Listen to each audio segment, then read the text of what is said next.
ایک بزرگ تھے، یہ نہر کنارے وضو کر رہے تھے، تو کئی دنوں کے فاقے تھے، کیا دیکھا کہ پانی کی سطح پر بہتا ہوا ایک خوش نما سیب آیا، تو اشتہاق غالب ہوئی، اس کو پکڑا اور کھا لیا۔ جب کھا چکے تو پھر خیال آیا یہ تو میرا تھا ہی نہیں، یہ تو مال لقطہ تھا، تو میں نے اس کو کھا لیا، اب اس کا مالک کیسے ملے؟ جس سمت سے پانی آ رہا تھا اس سمت سفر شروع کر دیا۔ کئی دنوں کی مسافت کے بعد دیکھا کہ ایک باغ ہے جس کی شاخیں اس پانی کی طرف لٹک رہی ہیں، سمجھ گئے کہ یہیں سے گرا ہوگا اور میں نے کھا لیا۔ خیر باغ میں پہنچے، مالک سے ملے، کہا کہ یوں میں نے ایک سیب کھا لیا ہے اور میرا غالب گمان یہ ہے کہ اس باغ کا وہ سیب تھا، تو میں معافی مانگنے آیا ہوں، یا پھر بتائیں کہ اس کا ہرجانہ کیا ہوگا۔ جب مالک باغ نے یہ بات سنی، وہ بھی صاحب نظر تھے، سمجھ گئے یہ تو کوئی در یگانہ ہے، یہ تو کوئی گوہر یکتا ہے، تو تیور بدل لیے، کہا ایسے تو نہیں معافی ملے گی۔ کہا حضرت کیسے ملے گی؟ کہا 12 سال تک میرے باغ کی گوڈی کرنا پڑے گی۔ اللہ اکبر، اور ایک شرط اس کے علاوہ ہوگی۔ کہا ٹھیک ہے، میری غلطی تو معاف ہو جائے گی نا۔ 12 سال تک باغ کی گوڈی کرتے رہے۔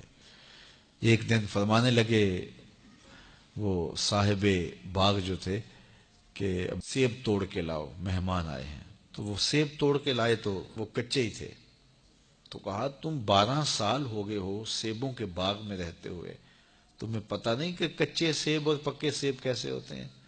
کہا حضرت مجھ سے قسم لے لیجئے 12 سال میں ایک دفعہ بھی نظر اٹھا کے سیبوں کی جانب نہیں دیکھا۔ ایک سیب کھایا تھا، میں تو اس کی سزا بھگت رہا ہوں، میں تو گوڈی کرتا ہوں، اوپر کبھی نظر بھی میں نے نہیں اٹھائی۔ سینے سے لگا لیا، کہا ایک شرط تمہاری پوری ہو گئی، اب دوسری شرط ہے کہ میری ایک بیٹی ہے جو آنکھوں سے نابینا ہے، کانوں سے بہری ہے، بول سکتی نہیں، اور وہ اپاہج بھی ہے، چل بھی نہیں سکتی، اس سے تمہارا نکاح کرنا چاہوں گا، اگر تمہیں قبول ہے تو معافی ہو جائے گی۔ کہا ٹھیک ہے جی قبول ہے، میرا گناہ معاف ہو جائے، میں زندگی کاٹ لوں گا، کوئی بات نہیں ہے۔ خیر نکاح ہو گیا۔ کہا کہ یہ کمرہ ہے، یہاں آپ کی زوجہ آپ کی منتظر ہے۔ جب وہاں گئے تو ایک خوبرو دوشیزہ منتظر تھی، تو فوراً پلٹے کہ میں غلطی سے کسی اور کمرے میں آ گیا ہوں۔ پلٹتے ہوئے دروازے کی چوگاٹ سے سر پھٹ گیا، خون بہنے لگا۔ جب باہر آئے تو صحن میں پہنچے تو وہ بزرگ وہاں تھے، کہا کیا ہوا؟ کہ حضرت ایک غلطی کی سزا اتنی کاٹی، اب کہیں دوسری غلطی نہ ہو جائے۔ وہ تو کوئی اور ہے خاتون، کہا وہی تمہاری زوجہ ہے۔ تمہیں بتاؤں کہ وہ بہری کیوں ہے؟ آج تک اس نے غیر محرم کی آواز نہیں سنی۔